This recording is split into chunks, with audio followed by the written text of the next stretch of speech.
I'm LKolle. Hello, welcome. You are interviewing for the medical administrative assistant? Yes, ma'am, that's correct. I brought with me a spare resume in case you'd like to refer to it. Oh, yes, ma'am. Have it handy? Please tell me a little bit about yourself. Well, to begin with, I've been married 21 years. I have 3 grown children, and I have 1 grandchild. I have a range of interests, including volunteering as a candy striper at our local hospital. I enjoy sewing blankets for the juvenile cancer patients, and I really enjoy being outdoors with my family, as well as supporting them in finding creative outlets. Community and welfare have always been part of my professional life, and I've worked most of my children's school years at their school in the classrooms and for their PTC program. It was extremely important for me to give what I really wanted for my children. My work history, for 10 years, I was sole proprietor of Medical Direct, which was a claims filing service for doctors and dentists in Victoria and Houston. Currently, I am completing my 4th year as a Medicaid clerk and diagnostician clerk trainer for a local public school. And finally, I am rounding that empty nest chapter of my life, and I am very much looking forward to possibilities of a second career that I would design for myself in continuing and fulfilling a passionate capacity. What do you feel are your strengths? I'm very well versed in working under pressure, and in this case, maybe even in emergencies. I have excellent customer service and people skills. I tend to have experience in medical jargon as well as dealing with insurance, and I really embrace the opportunity to work with new and multiple software systems. I work hard at being very well organized. I'm an independent worker, and I enjoy, believe it or not, I enjoy digesting piles of paperwork. Do you work well under pressure? I have always prided myself on accomplishing tasks, both long-term and short-term. My work experience has always included working with many interruptions.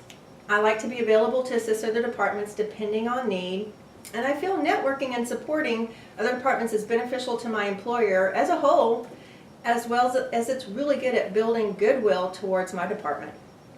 And are you comfortable working in an environment such as a hospital and all the dangers that it poses? Yes, volunteering has given me the opportunity to become aware of those safety measures that you're mentioning. Learning to diffuse and redirect volatile situations and being compassionate and using specific hygiene protocol has been an important part of my duties. I choose to spend much of my remaining career in this environment, and so yes, I feel like I'm comfortable with this environment and maybe some of the things that it includes.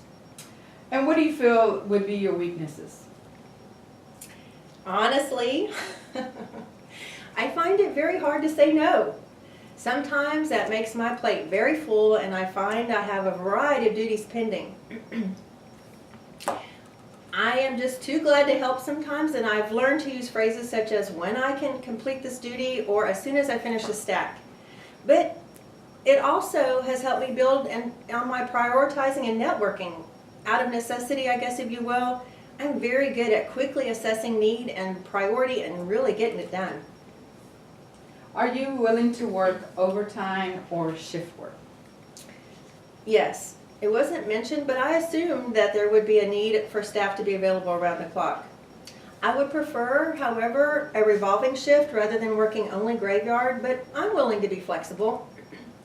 I have always been available for overtime hours as it gives me space to see projects and duties completed. And there's nothing better than checking assignments and commitments off the list. Currently, my supervisors consider me on call as need arises, and I like being able to help. It really gives me so much more opportunity to gain experience and knowledge that benefits my department as well. And do you have goals beyond this specific position? Yes, ma'am. My goal is to become a liaison between the patient and the medical community. I feel that my biggest strengths are my communication skills and willingness to work in diverse situations.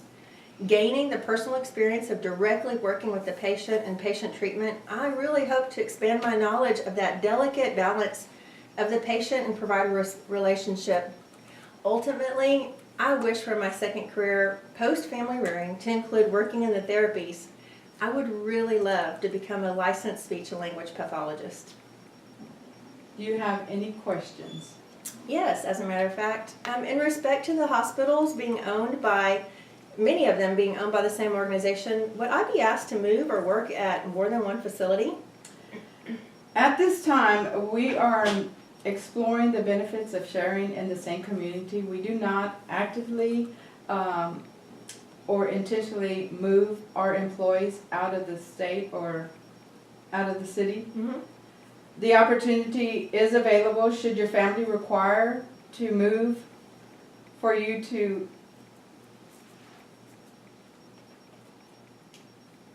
I feel like we are probably set in stone. How do you feel about being available to multiple campuses should the need arise? I can see the benefits of sharing like protocols with other facilities, and I think I would welcome the opportunity to be part of that system. Moving wouldn't have been my concern, but I wouldn't completely rule it out. I would just need more time to consider an actual move. How about, what is the insurance plan for the employees and families at this location? Currently, we offer the Blue Cross Blue Shield as an option if you do not have other insurance. It is not required and annually changed to our policy or carriers are always considered. I'm glad you asked this. It is the field that you are interested in. Well, thanks. Does a hospital approve possibly of mentoring future medical professionals? From your earlier response, I felt that you might be interested in being involved in other departments. It is not common, but it does exist. When we have talented and capable employees, we prefer to be part of their growth and keep them with us. Depending on the openings, availability, and your availability, there are avenues to apply for mentorship. Wonderful. That's very enlightening. Well, I thank you for everything. And thank you. Thank you for your time and consideration. I very much look forward to hearing from you. Should you have any further questions, I'm easily reached at the number or email on my resume. Again, thanks. Have a great afternoon.